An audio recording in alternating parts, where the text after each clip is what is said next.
Good morning guys. आज का पहला question, recently in which country APEDA had organised mango festival. APEDA means होता है agriculture and process export development authority. तो APEDA एक संस्था, एक ऑर्गेनाइजेशन है जो कि हमारा इसके आगे जो एपीडीए से ताल्लुक़ रखता है, हमारा कौन सा मंत्रालय, वो है मिनिस्ट्री ऑफ कॉमर्स, वाणिज्यिक। तो इसमें एग्रीकल्चर मीन्स एक जो मैंगो फेस्टिवल है वो ऑर्गेनाइज्ड हुआ है, कहाँ पे हुआ है, बहरीन मनामा में, बहरीन में हुआ है। बहरीन एक कंट्री है जिसकी कैपिटल का नेम है मनामा, जहाँ पे करेंसी चलता है दिनार।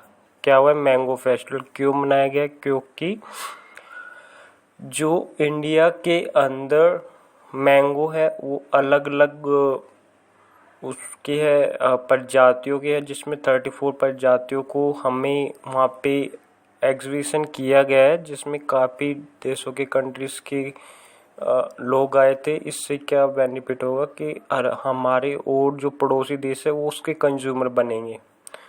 तो ये एपीडीए द्वारा कहाँ पे ऑर्गेनाइज हुआ है और इंडिया ने किसको रेंट किया, मैंगो फेस्टिवल को, और किस कंट्री में, बहरीन में। बहरीन का करेंसी कौन है, दिनार। एपीडीए की कब स्थापना हुई थी, 1986। और एग्रीकल्चर किसके अधीन आता है, या एपीडीए किसके अधीन आता है, वाणिज्य के मंत्रालय, मिनिस्ट्री ऑफ कॉमर्स। ठीक है। इससे रिलेटेड कुछ जैसे कि एग्रीकल्चर डे है, या खाद्य पुरस्कार, या विश्व खाद्य दिवस कब मनाया जाता है, ये मनाया जाता है 16 अक्टूबर। और खाद्य पुरस्कार 2022 किसको मिला है, डॉक्टर सिंधिया को, जो कि किसको मिला है, डॉक्टर सिंधिया को।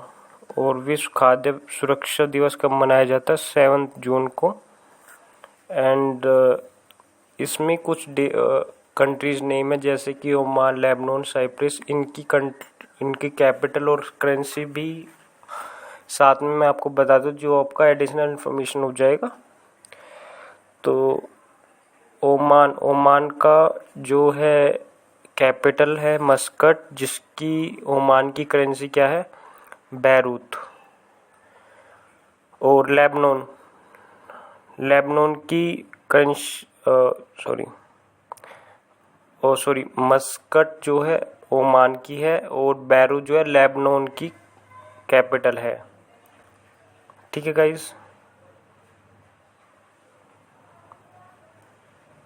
और साइप्रस की है निकोशिया। क्या है, निकोशिया। एंड बहरीन की मनामा, कैपिटल और करेंसी है दिनार। और ठीक है। और इससे रिलेटेड एक आपको मैं क्वेश्चन पूछना चाहूँगा, एटले की सबसे ऊंची चोटी कौन सी है, जिसका नाम है माउंट टोबोकुल। और अफ्रीका की सबसे ऊंची चोटी किलिमंजारो। ठीक है। एंड नेक्स्ट क्वेश्चन, इसका आंसर है Bahrain. Next question, recently how many countries have grouped to form a new nation group I2U2।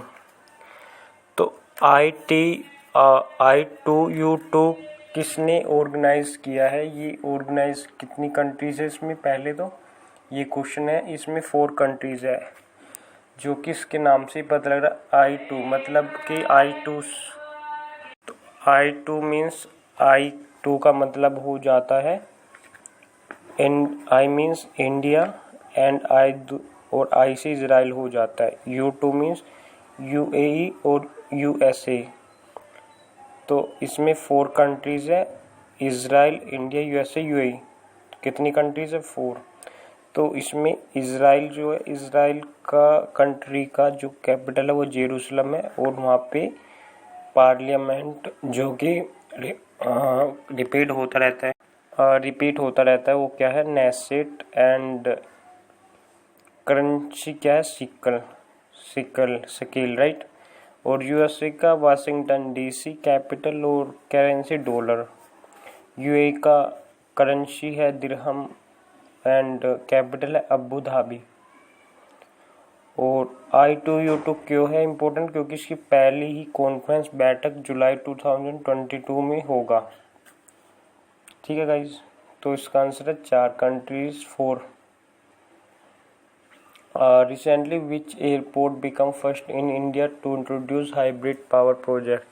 Hybrid में मीन्स है जिसमें मीन्स होता है जिसमें सोलर और विंड टनल्स का यूज़ किया गया है, विंड का और सोलर का यूज़ किया गया है। और ये पहला एयरपोर्ट कौन सा है, ये यहाँ पे किया गया छत्रपति शिवाजी महाराज एयरपोर्ट। कहाँ पे है ये, मुंबई में है। ठीक है गाइस, और ये इम्पोर्टेंट क्यों, क्योंकि हाइब्रिड जो सोलर और विंड टनल्स का यूज़ करते हुए भारत का पहला ही एयरपोर्ट है जो कि मुंबई में है। ठीक है, छत्रपति शिवाजी महाराज एयरपोर्ट। अगर आपसे पूछा जाए इंडिया का पहला 100% सोलर डिपेंडेंट एयरपोर्ट कौन सा है, तो वो कोची है, कोची एयरपोर्ट। ठीक है गाइस, एंड अगर रेलवे स्टेशन पूछा जाए तो वो कौन सा है, सोलर पे संचालित 100% या डिपेंडेंट है, तो वो बेंगलोर रहेगा। रेलवे द्वारा कौन सा स्टेशन जो है रेलवे उससे सोलर पे आधारित 100%, पहला बेंगलोर। और इसमें कुछ एयरपोर्ट जो है, कैंपगोड़ा एयरपोर्ट कहाँ पे है, ये बेंगलोर में स्थित है। और सरदार वल्लभ भाई पटेल एयरपोर्ट ये आपका अहमदाबाद में रहेगा। सूरत आप जानते, सूरत में रहेगा। ठीक है, तो इसका आंसर क्या है, जो इंडिया का हाइब्रिड पहला प्रोजेक्ट कहाँ पे हुआ है, ये हुआ छत्रपति शिवाजी महाराज एयरपोर्ट। कहाँ पर है, Mumbai. Next question, recently Hamza Abdi Barre has been appointed as a PM of which country. किस कंट्री के आबिदी बरारे को PM बनाया गया है, तो वो कंट्री का नेम है सोमालिया। सोमालिया के अभी रिसेंटली PM कौन है, आबिदी बारे। और किनको रिप्लेस किया है इन्होंने रिप्लेस किया है मोहम्मद हुसैन। तो ये भी आ जाता है कि रनर अप कौन थे, तो रनर अप को भी आप इधर रखना होगा। तो मोहम्मद हुसैन थे इनसे पहले, उनको रिप्लेस करके आबिदी बारे PM बन चुके हैं। कहाँ के, सोमालिया के। और सोमालिया के राष्ट्रपति कौन है, हसन शेख मोहम्मद। और एंड सोमालिया से रिलेटेड कुछ फैक्ट्स हो सकते हैं कि सोमालिया की कैपिटल क्या है, मोगादिशु। एंड करेंसी क्या रहेगी, सीलिंग। सोमालिया की कैपिटल क्या है, मोगादिशु। करेंसी क्या रहेगी, सीलिंग। ऐसे इसमें कुछ नामीबिया, सोमालिया और तंजानिया भी है। तो तंजानिया की कैपिटल क्या रहेगी, डोडोमा। और इसकी भी करेंसी सेम रहेगी, सीलिंग वाली। एंड नामीबिया की कैपिटल रहेगी विंडहोक और करेंसी रहेगी डॉलर। केन्या की कैपिटल है नैरोबी और इसकी भी जो करेंसी रहेगी वो रहेगी सीलिंग। ठीक है गाइस, और नेक्स्ट क्वेश्चन, तो इसका आंसर है सोमालिया। सोमालिया के भी PM बने हैं आबिदी बारे। Recently, in which city PM Modi has inaugurated Jai Bhushan Building Gallery of Revolutionary Museums। तो ये जो है PM मोदी अभी महाराष्ट्र की यात्रा पे है, वहाँ पे मुंबई में उन्होंने एक राजभवन का उद्घाटन किया है, जय Bhushan building gallery of revolutionary museum. तो इस म्यूजियम की क्या खासियत है, इसमें खासियत है कि जो भारतीय क्रांतिकारी थे उनके लिए समर्पित है, उनके ही बनाए जाते हैं और उन्हीं के ऊपर ये बनाया गया है म्यूज़ियम। एंड नेक्स्ट क्वेश्चन ही, तो इसका आंसर होगा मुंबई में। कहाँ पे हुआ, Jai Bhushan building gallery of revolutionary museum Maharashtra के मुंबई में किया गया। Next question, recently which country hosted 8th global conference of young parliamentarians to address climate change.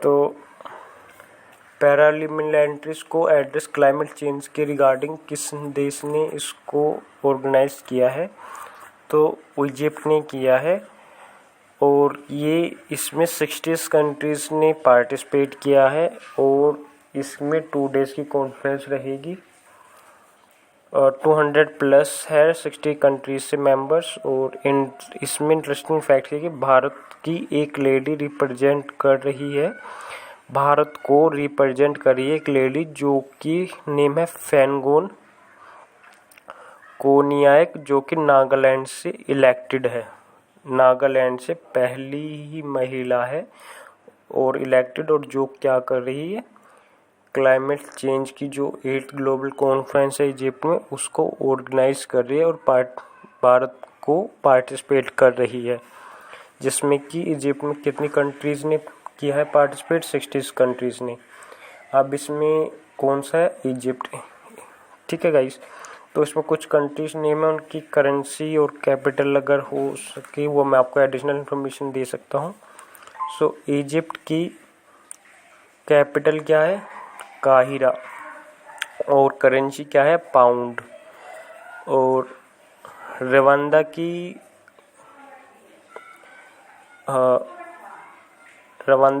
Capital क्या है, किगली, और फ्रैंक क्या है, करेंसी। और बुरुंडी की क्या है, बिगुम्बरा, और करेंसी क्या है, फ्रैंक। लीबिया की क्या है, कैपिटल त्रिपोली, और करेंसी क्या है, दिनार। लीबिया की करेंसी कैपिटल क्या है, त्रिपोली, और करेंसी क्या है, दिनार। तो इसका आंसर क्या हुआ, Egypt. Recently on which date world day to combat desertification drought has been observed. ये डिसर्टिफिकेशन ड्रोट जो है कब मनाया जाता है, 17 जून को। और इसमें इंटरेस्टिंग फैक्ट ये है कि इसको क्यों मनाया जाता है, क्यों इम्पोर्टेंट है, और 2022 में क्या इसकी थीम है। उससे पहले मैं आपको ये बताना चाहूँगा, इसकी इम्पोर्टेंट इसलिए है जो भी हमारे पास मिट्टी है उसको मरुस्थल में चेंज होने में, उसकी उर्वरकता को कम करने में, या उसको बंजर बनने से बचाने के लिए, ड्रोट मीन्स होता है सूखा, तो सूखे से प्रिकॉशन उसके प्रभाव को बताने के लिए इस डे को ऑर्गेनाइज किया जाता है, जो कि होस्ट कर रहा है मैड्रिड, जो कि मैड्रिड स्पेन की कौन खिलाड़ी है, नडाल, राफेल नडाल, ठीक है। एंड इसका थीम क्या है 2022 में, rising up from draught together, rising up from draught together, ठीक है, जो जमीन को बचाने के लिए हुआ है होस्ट। तो उसका आंसर क्या है, 17 जून। तो recently who has been appointed as a new head of Press Council of India, Press Council of India के हेड किनको बनाया गया है, तो वो बनाया गया है जस्टिस BS पाटिल। ये अभी क्या बनाया गया है, इनको हेड बनाया गया है प्रेस काउंसिल ऑफ इंडिया। इनका क्या इम्पोर्टेंस होता है, इनकी क्या, जो भी प्रेस होती है उसके ऊपर कानून बनाने, उनकी एक लिमिटेशन को बनाए रखने का वर्क करता है प्रेस काउंसिल ऑफ इंडिया। तो इसके अध्यक्ष इनको बनाया गया जस्टिस BS पाटिल, जो क्या है पूर्व सुप्रीम कोर्ट के न्यायाधीश है। और इन्होंने किसको रिप्लेसमेंट किया, रनर अप कौन थे, वो थे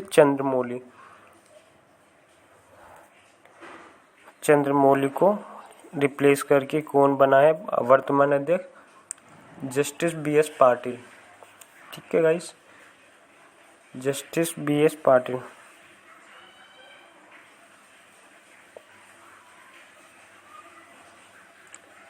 सॉरी जस्टिस BS पाटिल नहीं है, 1 सेकेंड,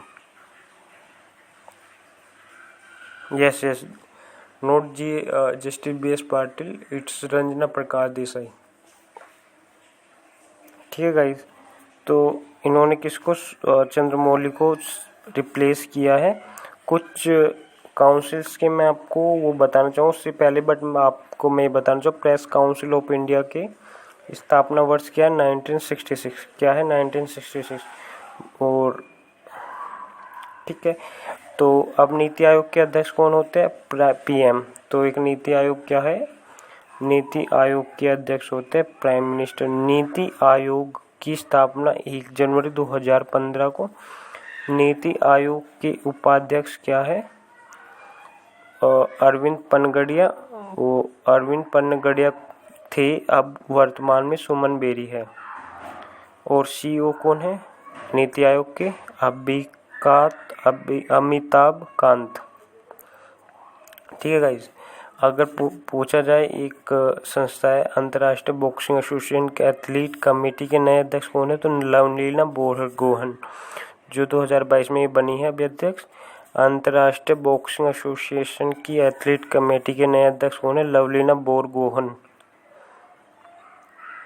और प्रेस काउंसिल ऑफ इंडिया की स्थापना कब हुई थी? वो मैंने आपको बताया है 1966 को स्थापना हुई थी। ठीक है गाइस, कब हुई थी? 1966 को।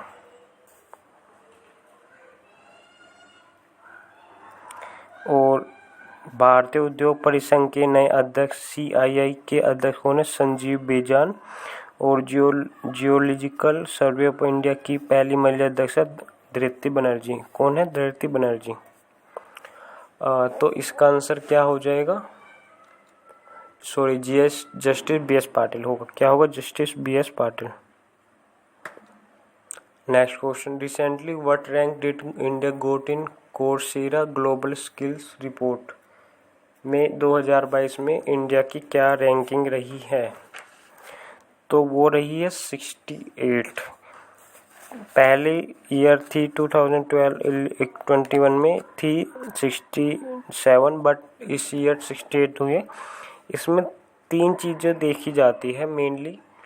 बिजनेस, डाटा साइंस और टेक्नोलॉजी में कितना डेवलपमेंट हुआ है, तो उसके लिहाज से इंडिया का रैंक है 68। और फर्स्ट रैंक पर है स्विट्जरलैंड, सेकंड पर है डेनमार्क। और कुछ बट इससे पहले कोर्सेरा क्या है? एक संस्था है, कहाँ का है? इसका हेडक्वार्टर है अमेरिका कैलिफोर्निया में। स्थापना हुआ था 2012 में। कोर्सेरा का स्थापना कब हुआ? 2012 में, जिसके CEO है जेफ। CEO कौन है? जेफ। तो ये था। और मैं कुछ रैंकिंग बताना चाहूँगा जो रिसेंटली अभी हुआ है 2022 में, जो कई पेपर्स में देखने को रिपीटेड मिल रही है। तो ग्लोबल पीस इंडेक्स जो है उसमें भारत की रैंकिंग है। पीस मतलब शांति वगैरह जहाँ पे होती है, जो Institute of Economic and Peace जारी करता है, जिसमें भारत की रैंकिंग है 137। कितनी है? 135। ग्लोबल पीस इंडेक्स कितनी रैंकिंग है? 135। एंड ट्रैवल और टूरिज़्म, इसका तो आपको पता होगा, जिसमें कि टूरिज़्म ज़्यादा बढ़ावा मिलता है, तो इसकी रैंकिंग WEF जारी करता है। इसमें 54 रैंकिंग है भारत का। और हैप्पीनेस, हास्य में भारत का रैंकिंग 136। और प्रेस फ्रीडम, प्रेस को कितनी स्वतंत्रता मिला हुआ है, उसमें 150, 150। और सस्टेनेबल डेवलपमेंट में 121 रैंकिंग है। और पर्यावरण सूचकांक में 180 रैंकिंग है। ठीक है गाइस, ये कुछ इंडेक्स है जिससे रिलेटेड आपको कोई भी क्वेश्चन पूछा जा सकता है। तो नेक्स्ट क्वेश्चन क्या है? तो इसका आंसर क्या है? 68 भारत की रैंकिंग। रिसेंटली क्या है? Gopichand Narang passed away, who was he? Gopichand Narang का भी निधन हुआ है 91 ईयर्स में। तो वो कौन थे? तो गाइज वो उर्दू स्कॉलर के बहुत इम्पोर्टेंट विद्वान थे, जिनकी एज 91 की एज में निधन हुआ है, जिन्होंने DU में एक प्रोफेसर और जामिया इस्लामिया में प्रोफेसर का वर्क कर चुके हैं। और इनको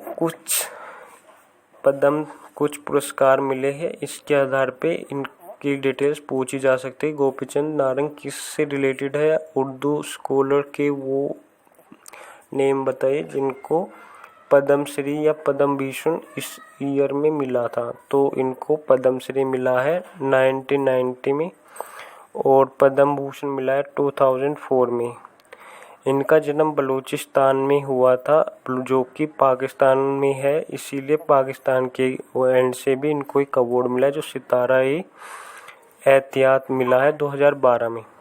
ठीक है, तो ये भी क्वेश्चन पूछा जाता है भारत पाकिस्तान की ओर से, वो मुख्य उर्दू स्कॉलर कौन है जिनको 2012 में एक अवार्ड मिला है, तो इनका नाम है गोपी चंद नारंग। तो इम्पोर्टेंट क्वेश्चन है, इस पे स्टार मार्क कर लीजिएगा, Urdu scholar. Next question, recently with which country Haryana government has signed in a joint declaration water cooperation. Water cooperation पे किस देश के साथ, किस कंट्री के साथ हरियाणा ने साइन किया है, तो कंट्री नेम है इजराइल। क्या है इजराइल? तो इसमें क्या है कि फर्स्ट ऑफ ऑल मैं आपको बताना चाहूँगा,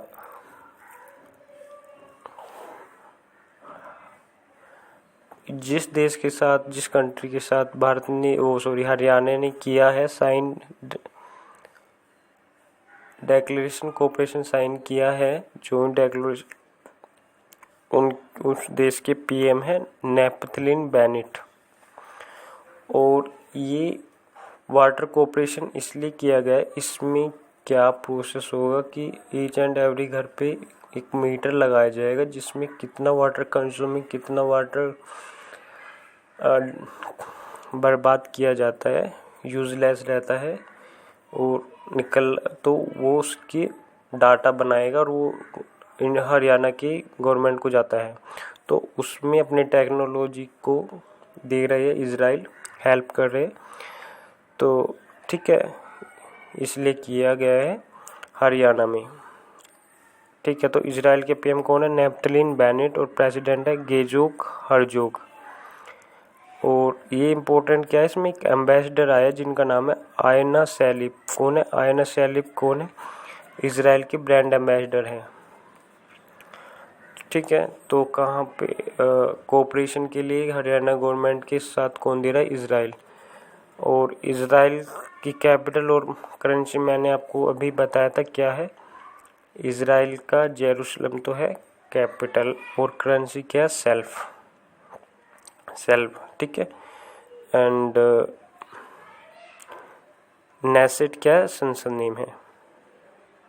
सेकुल क्या है? इसका करेंसी है। अब कुछ देश इसमें है कंट्रीज, जैसे कि रशिया का कैपिटल आपको पता है तो बेटर है, आप रिपीट कर सकते हैं मेरे साथ, मॉस्को, करेंसी रूबल। यूएसए का तो हमें पता ही होता है, वो जिसका कि जो ज़्यादा रहता है तो उसका कम पूछा जाता है। न्यूज़ में जो मोस्ट ऑफ टाइम प्रेजेंट रहता है उसका कम पूछा जाता है। जो देश पे विजिट करते हैं पीएम वगैरह, और वो उसका बहुत पूछा जाता है। एंड चाइना का बीजिंग एंड करेंसी युआन। और इजराइल का तो आपको पता ही है, जेरूसलम, सेकुल क्या है? करेंसी, और नेसेट क्या है? संसद का नेम है, पार्लियामेंट नेम। एंड इसका आंसर क्या है? Israel. Recently which bank has got SEBI's nod to float IPO. SEBI ने, stock exchange board of India ने किसको मंजूरी दी है अपना खुद का आईपीओ लॉन्च करने का, जो कि फर्स्ट रहेगा आईपीओ लॉन्च करने वाला बैंक? तो वो कौन है? TMB, Tamil Nadu Mercantile Bank. इसको आईपीओ लॉन्च करने की मंजूरी दी है सेबी ने। सेबी की स्थापना 1992, हेडक्वार्टर मुंबई। और सेबी के अध्यक्ष कौन है? माधवीपुरी। और टीएमबी ने लॉन्च करने के लिए, और ये कहाँ का बैंक है? तमिलनाडु का। एंड कहाँ पे है इसका हेडक्वार्टर? तूतीकोरिन। और केवी रमाकोती कौन है? यहाँ के चेयरमैन है। स्थापना कब हुआ था टीएमबी का?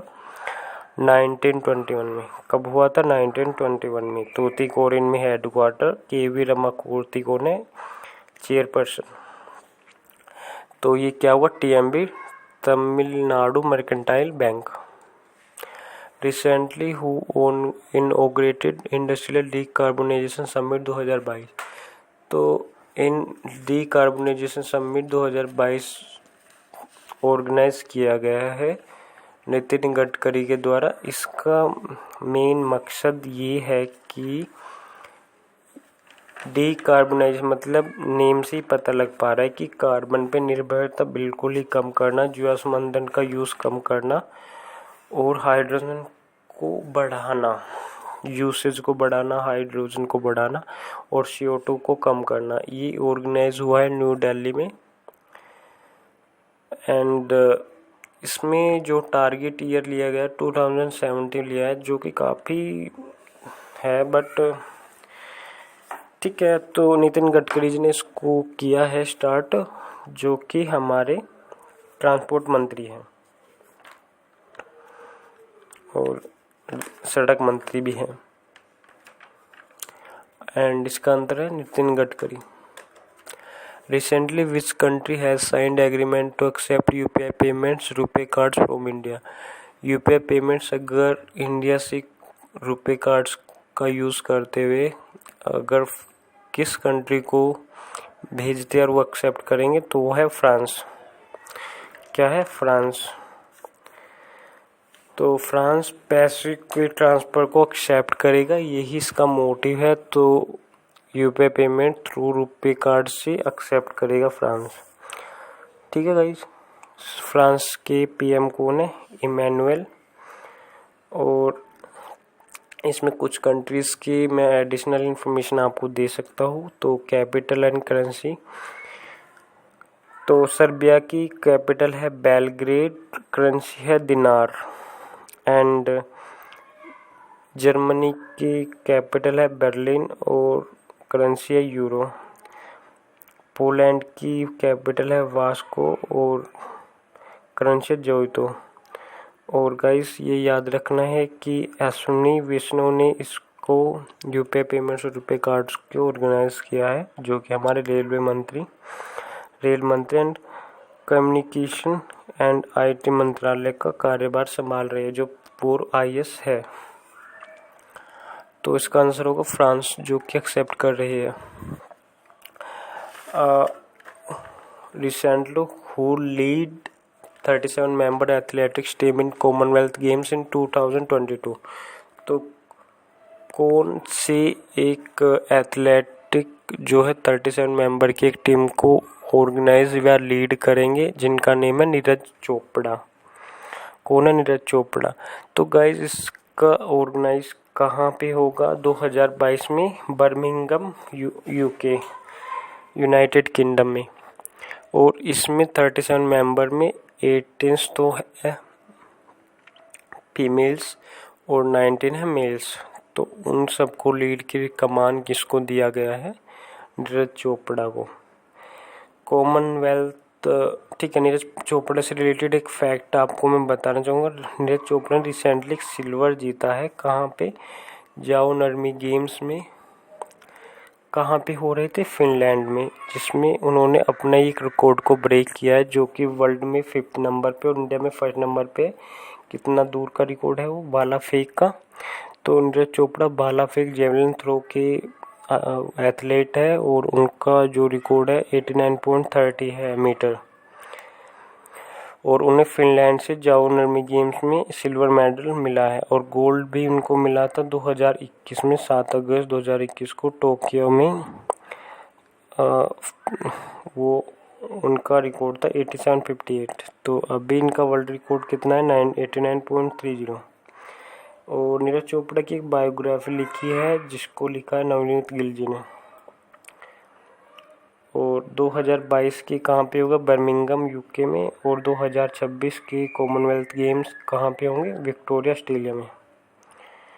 और कॉमनवेल्थ गेम्स की स्टार्टिंग कौन से ईयर में और कहाँ पे हुई थी? तो 1930 में, 1930 में। कहाँ पे? कनाडा हैमिल्टन में। कनाडा हैमिल्टन में। एंड अगर पूछा जाए ओलंपिक फर्स्ट ऑफ ऑल कब हुए थे? 1896 में एथेंस में। और एशियन गेम्स 1951 में दिल्ली में। ठीक है गाइस, तो इसका आंसर होगा नीरज चोपड़ा। Thank you.